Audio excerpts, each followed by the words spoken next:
All right, so I want to give you guys an introduction to imaginary and complex numbers, which are really just a kind of clever solution to dealing with trying to take the square root of negative numbers. So let's get right into it, look at some examples. So number one here, we've got x squared plus 4 is equal to 3.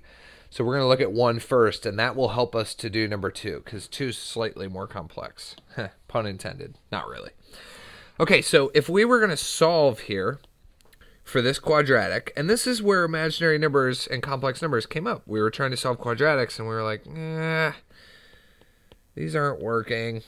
So 3 minus 4 would give you negative 1 here. And so what you're doing right now is you're saying x squared is equal to negative 1. So I'm trying to think of a number that when I square it, I get negative 1.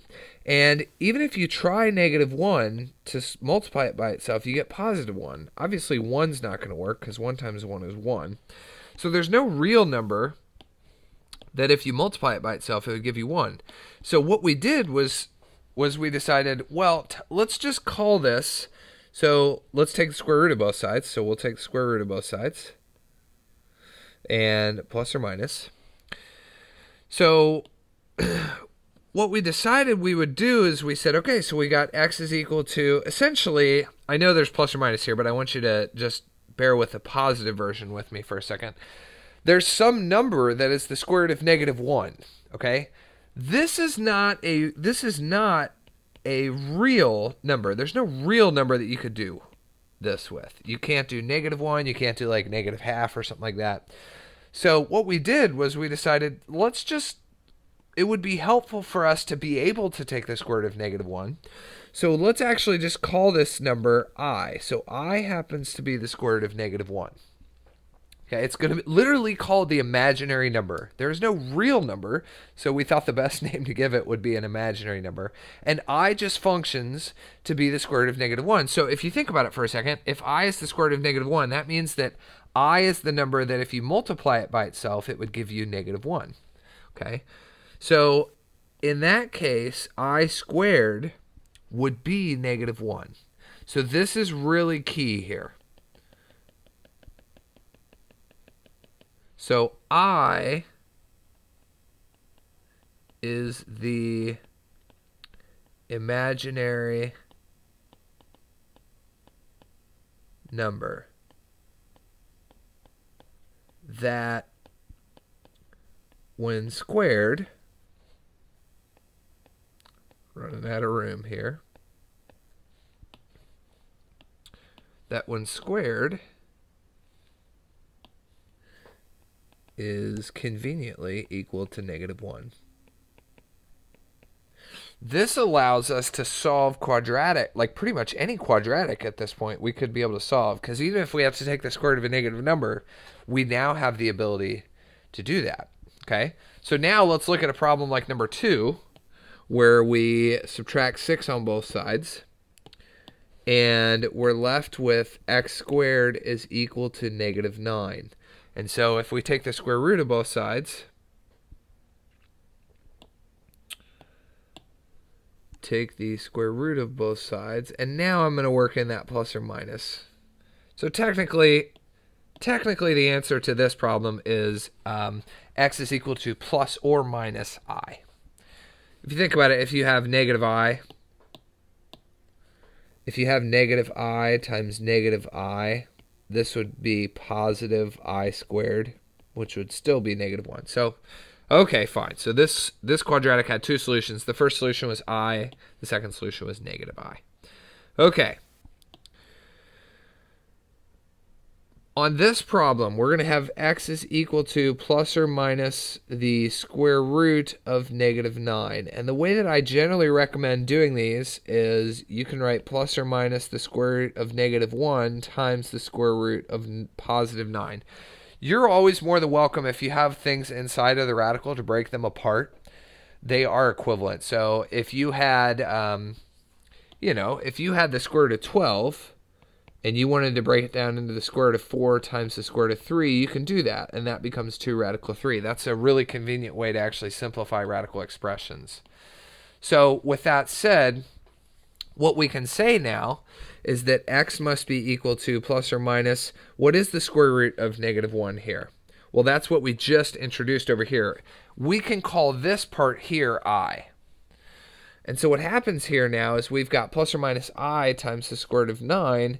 Now we can simplify the square root of 9 into 3. So now we've got plus or minus I times 3, which can we all just agree to say that that's plus or minus 3 times I? We'll just say 3I. Okay, so our solution here is negative 3I and positive 3I. Now, for me, I usually just kind of prefer to write it like that, especially if I've got imaginary numbers. I don't really like to write them separately. Okay, so that's going to be the solution to that quadratic there. So, anytime you have a negative square root, you can get an answer for it. You're just going to have an imaginary number. So let's look at another example. So we're going to do the square root of negative 24. So what I would do is I would break this down into the square root of negative 1 times the square root of 24. And then this is I. And now you're just saying, look, I took care of the negative thing. Now I'm just working with the square root of 24. Okay, so square root of 24 you can break down. 24 breaks down into 4 and 6. 4 is 2 and 2. 6 is 2 and 3. So the square root of 24 is really the square root of 2 times 2 times 2 times 3. There's a pair of 2's there, so I'm going to bring those out. So this will be 2 times the square root of 6. Okay, so this will be I times 2 times the square root of 6, which I'm just going to write as 2I times the square root of 6. Again, we don't need to do plus or minus here because this one was already just listed. It's not like we added the square root ourselves. It was already there. So we just assume that it's the positive version. Okay, so now if we were able to have our calculator do the square root of negative 24 as if it was like some real number, it's not. It's an imaginary number. If we could do that, we would get a number for that. 2I times the square root of 6 would give us the exact same number if that number was a real number and existed. Okay.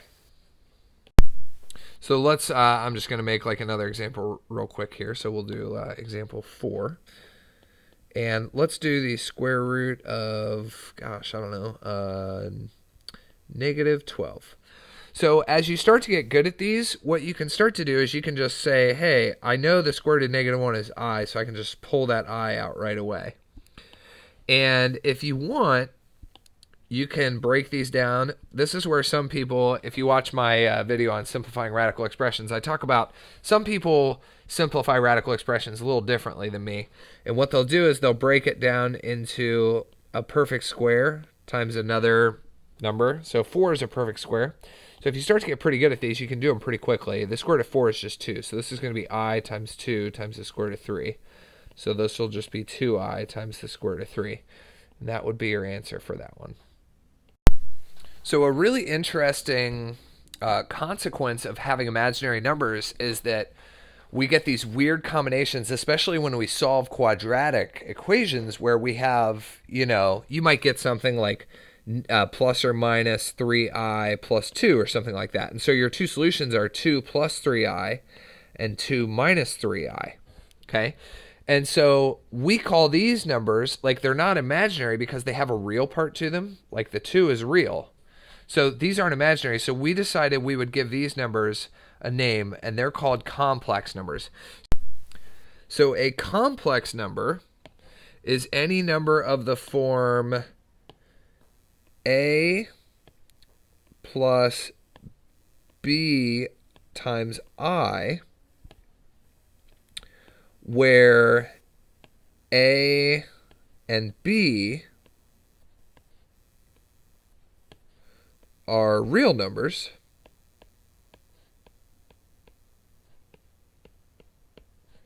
and I is the imaginary number.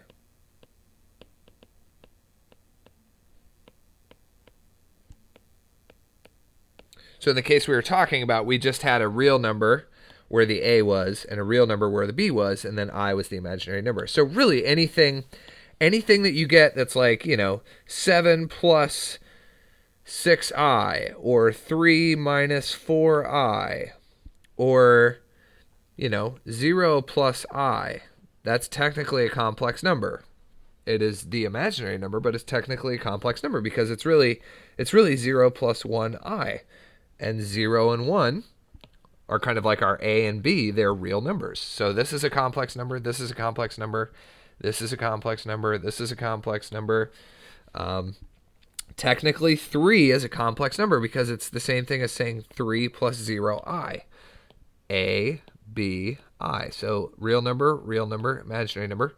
So technically, this is kind of weird, but 3 is a complex number. So most of the numbers that you could ever possibly imagine happen to be complex numbers, because the complex numbers, not only does it cover stuff that has imaginary parts, it also covers stuff that's only real, right? So if you have 3 plus 0i, it's 3, but that's technically a complex number. Now, what's totally fascinating about complex numbers is that we say in mathematics that they are closed under the binary operations of addition, subtraction, multiplication, and division, which, first of all, you don't even understand what that means. But what that means is that if you take two complex numbers and add them, you'll get a complex number. If you take two complex numbers and subtract them, you'll get a complex number. If you take two complex numbers and multiply them, you'll get a complex number. If you take two complex numbers and divide them, you'll get a complex number. This doesn't always work for, systems of numbers and stuff like that. So, and this gets into a subject called abstract algebra, which is, incredibly abstract, even more abstract than the algebra we're working with now. And we're going to make a separate video for how to add, subtract, multiply, and divide complex numbers. So make sure to check out that video.